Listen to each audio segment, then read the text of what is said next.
This is a presentation recorded for Mental Health Day 2020.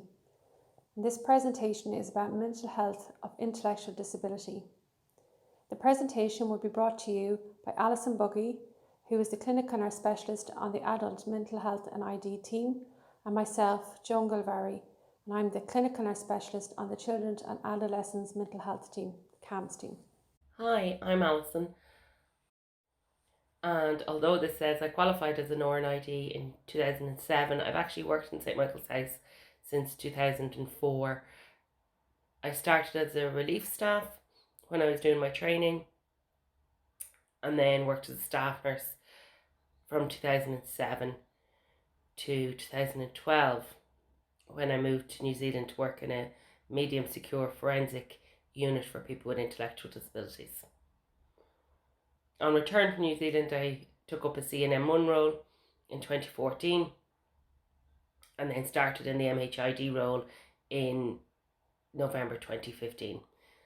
So from an education point of view, I completed my Masters in 2010 in intellectual disability nursing practice with a special interest in mental health, and that was in DCU, and I completed my postgrad certificate in Trinity in mental health specialist practice in 2020. In 2001, I qualified as a registered general nurse. From 2001 to 2004, I worked in St Michael's House as a staff nurse in a residential unit. In 2004, I went to Australia, where I worked as an agency nurse in a respite service for children and young adults. In 2005, I returned back to St Michael's House, and from 2005 to the present time, I have worked in a variety of units and settings in St Michael's House. These include day service, residential, and I undertook projects with the training department. I have been a clinical nurse manager 1, clinical nurse manager 2, and a person in charge. And I'm currently in the role of the clinical nurse specialist on the Children and Adolescent Mental Health team. In 2016, I undertook a master's degree in intellectual disability nursing practice, and this is with DCU. As part of this, I took several modules in mental health, and this qualification provided me with the opportunity to become a clinical nurse specialist on the CAMHS team in St Michael's House. Development of the clinical nurse specialist role. A Vision for Change 2006 recognised the need for specialist teams to meet the needs of people with a mental health and intellectual disability.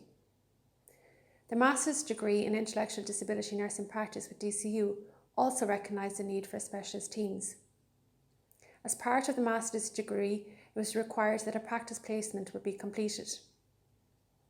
I worked with Alison Buggie in the area of mental health and wellbeing, which is something that we will talk to you about further along in this presentation. The development of a mental health ID team and a CAMHS team in St Michael's House included the roles of clinical nurse specialist. The role of the clinical nurse specialist on the MHID team is in existence for 5 years, and on the CAMHS team for the last year, and it is ever evolving and progressing.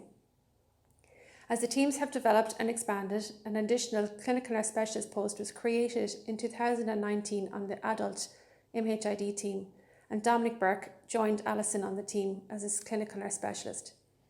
On the CAMHS team, the expansion is also occurring, and there's currently a 0.5 or half-time post that has been advertised at present. The role of the clinical nurse specialist and the 5 core competencies as set out by the National Council. If we look at the first competency, which is clinical focus, this is for both direct and indirect care. This competency ensures that the clinical nurse specialist works within the scope of Nursing and Midwifery Practice Framework 2000 and the Code of Professional Conduct 2000. This competency also ensures that the clinical nurse specialist possesses specialist-focused knowledge and skills in a defined area of nursing. The second competency, advocate. This is to support service users, families and staff to participate in decisions about their health needs, and that the clinical nurse specialist articulates and represents the service users' interests in collaboration with a multidisciplinary team. The third competency, consultant. The clinical nurse specialist must provide leadership in clinical practice and acts as a resource and role model for specialist practice. They will use their specialist knowledge to support and enhance nursing practice. The fourth competency, education and training. The clinical nurse specialist provides mentorship, preceptorship, teaching, facilitation, and professional supervisory skills for nurses and other healthcare workers. They take responsibility and complete their own clinical professional development, and they educate service users, families, and communities in relation to healthcare needs. And the final competency is audit and research. The clinical nurse specialist initiates and participates and evaluates audits and use the outcome of audits to improve service provision. So when we are looking at our common symptoms of mental illness, or we're concerned about someone possibly developing mental illness or someone's mental health deteriorating, the things we kind of generally see are possibly a lack of motivation or energy, people feeling lethargic, maybe more difficult to motivate, feelings of hopelessness, negative thinking patterns, and people who generally can't break those thinking patterns, or it's difficult to break those thinking patterns, or it appears that they're taking more of the time than they used to for them. Change in appetite, so either eating more or eating less. We'll see that in weight changes with people. Changing in sleep patterns, so maybe sleeping more or awake more during the night, or taking longer to settle to sleep. Appearing to maybe need less sleep or possibly more sleep. Difficulty with concentrating, so people may be unable to complete tasks that they used to be able to do. Experiencing mood swings, so maybe quick changes in mood, or changes over time with no apparent stressor, or possibly there is a stressor but that may be usen't to stress them as much, and possibly a constant worry or a nervousness.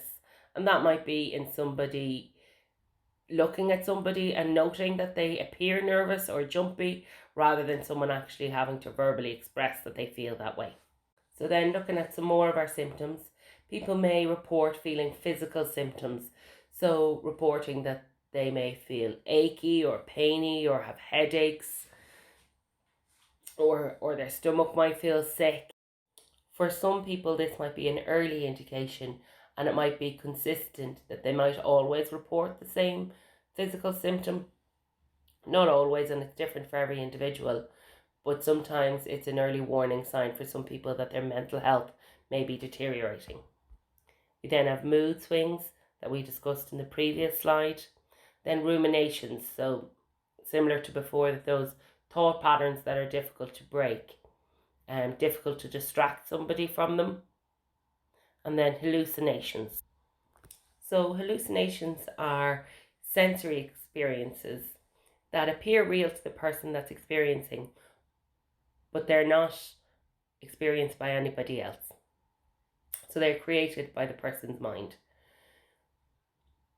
People often associate this with visual hallucinations or auditory hallucinations, so things people hear or see, but actually they can affect all of our senses. So it may be that somebody feels something is happening to them, or someone may smell something that isn't there for other people.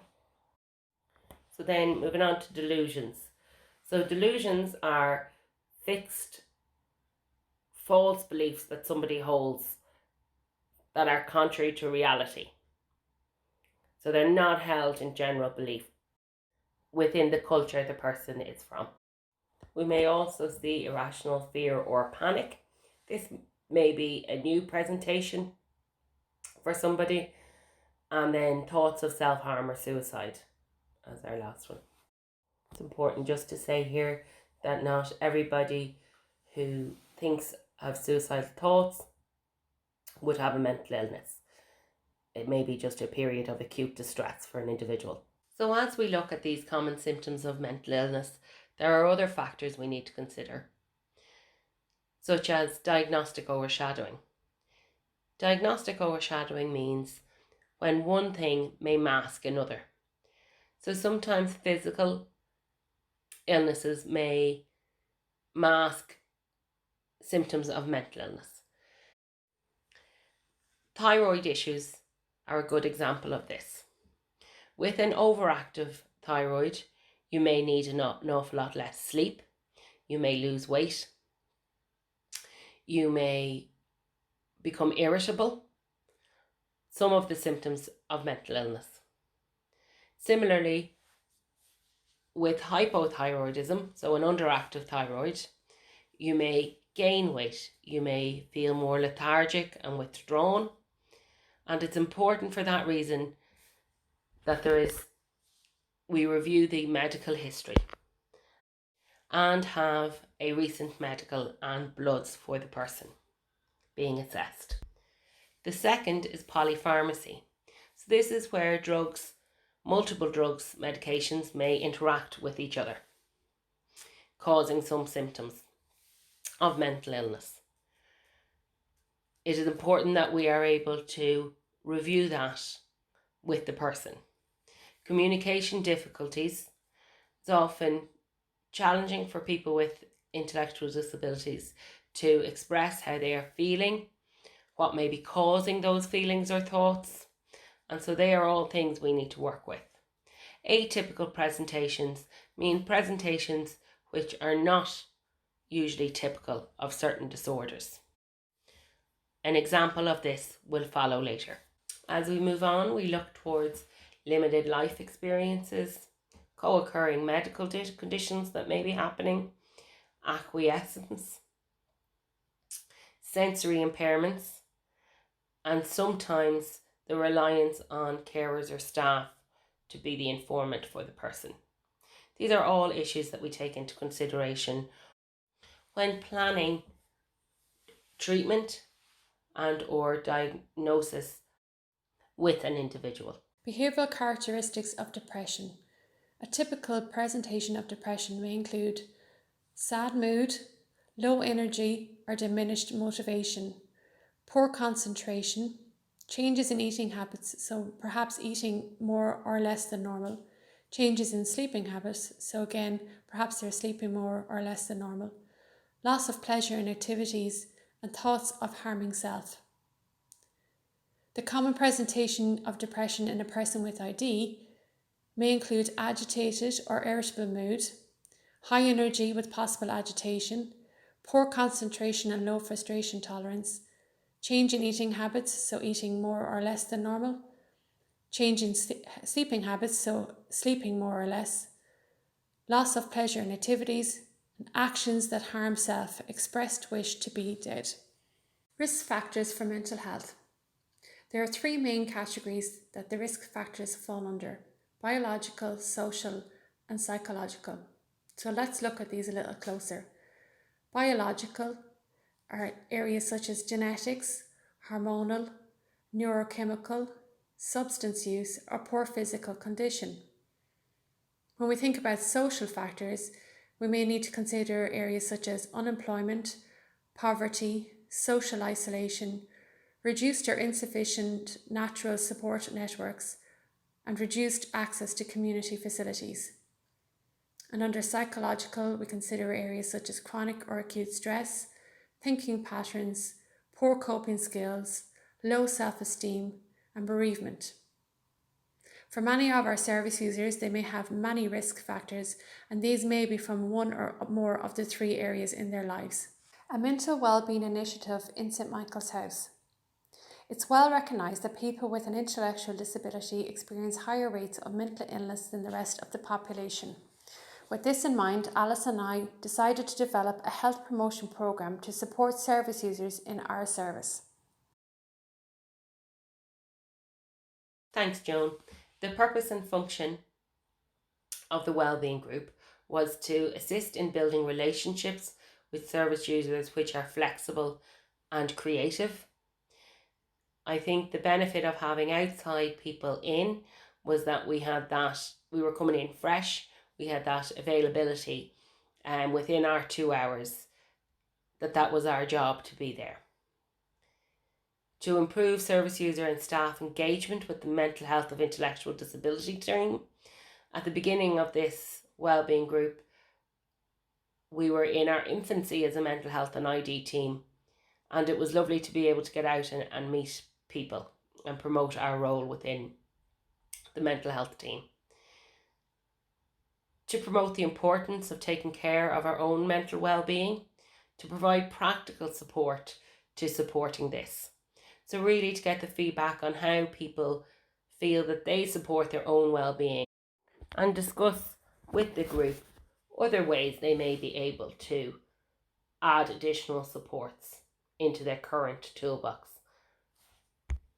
We also wanted to identify and develop champions of mental well-being within the service, and this was so that the wellbeing group could be co-facilitated with service users who had completed the wellbeing group. We wanted to support the physical health promotion and highlight the importance of physical health to mental health, so that the food that we eat isn't just about protecting our bodies, but it also protects our minds. And moving doesn't just help our muscles and our bones, but it also helps us in our mental well-being. We wanted to enhance social networks and reduce isolation. That was a key reason why we ran the group in the evening time. At the beginning, we started our wellbeing group in one large training centre.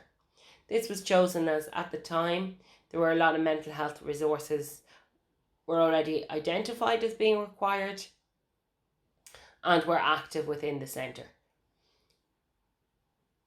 Risk factors were identified, so the evening group best met the needs of service users to have something in the evening time to reduce that isolation.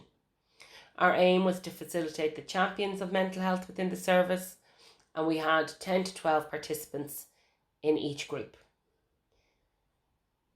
Following that training centre, we then moved to further training centres within the organisation. This is currently on hold due to COVID. I suppose if we look at what underpinned this group, it was that the Little Things campaign that many of you may have seen, that was advertised on the television, it was advertised around the service. We had posters in a lot of training centres, and that was a national campaign run by Mental Health Ireland back in 2016 that continues to run today, and it focuses on 5 themes. It was clear that from a vision for change in 2006, the HSE published Advanced Community Mental Health Services in Ireland's guidance papers. This document highlighted the importance of intervention being provided at locations comfortable to the service user. This is why we based them within the training centres. In line with this document, the Mental Wellbeing Group focused on the 5 themes in line with the HSE's hashtag Little Things campaign. These 5 themes remain important today, and they are why this mental health resource area has been developed with 5 paths to wellbeing. These also reflect the hashtag Little Things campaign. These themes include being active, feeling connected, the importance of keeping learning, of taking notice, and the importance of giving. We incorporated these themes in the topics we discussed each week. The general breakdown was week 1 was introductions and setting out what the aims of the group were to be. On week 2, we discussed sleep hygiene, practical ways to improve our sleep, and looking at how we currently sleep, the environment, what we like to do before bed, do we have a lot of nighttime waking. On week 3, we covered healthy eating. This included making a healthy meal and sitting together and eating it. On week 4, we concentrated on fun. For this, we generally brought in an external facilitator to do laughter yoga. Week 5, we would do a physical activity, and this sometimes was the chair-based exercise, which is included under the resources in wellbeing in your OTC. And then we looked at the importance of connecting and belonging for our last week. So this might include citizenship or groups that we belong to, or certain football clubs that we might follow. Throughout these, we incorporated the idea of the bubble. Joan is going to discuss the concept of the bubble in the next few slides. The bubble. We use the bubble as a symbol to represent a person's protective factors. So this was an idea that was first used by Mind Matters in Australia. So let me explain about the bubble. First, if we think that we're all surrounded by a bubble all the time, and this bubble represents our protective factors. So when we are upset or sad, our bubble may be small and all our troubles seem very significant and almost gigantic. But when we're happy, so perhaps surrounded by family and friends, then our bubble is big and the same problems only appear small or insignificant to us now. The example that we used in the group was when we wake up in the morning and you go to get milk for your tea, and if there's no milk in the fridge, you may be very angry or sad. This may be because of many factors, such as you're tired or irritable, you did not get a great night's sleep, or you're worried about the day ahead. So in other words, your bubble is small and your problems look huge. However, if we look at it a different way this time, so you may have had a great night's sleep and are feeling bright-eyed. You've listened to your favourite music getting to work or your day centre, and when you got in, you had a lovely chat with your friends or your colleagues. Now if you go to make a cup of tea and there's no milk, this time it's not a big deal because your bubble is big and you have lots of protective factors in place to help you through the situation. The bubble was a really great way to visually represent our protective factors. And after the group, many of the service users continued to talk to their friends and staff about their bubbles. Once the group had finished, we looked for feedback from all the service users that attended. One of the questions that we asked is, what topic did you enjoy? The answers from one of the groups was as below. So what is mental health? 100% of the service users enjoyed this. Belonging, 80%. Healthy eating, 90% found this was enjoyable. Laughter, yoga, 70%. Sleep was 80%. And physical activity, 60% enjoyed these classes. So overall, a very positive feedback. So this slide shows some of the feedback from the staff supporting from the training centres the group. Generally, we had a staff sit in on these groups just to help the consistency throughout the week between sessions. This helped reinforce the concept of the bubble as Joan spoke about. And that comes to the end of our presentation today. If you have any questions, you can contact myself or Joan using the email addresses below. Take care. Thank you for watching.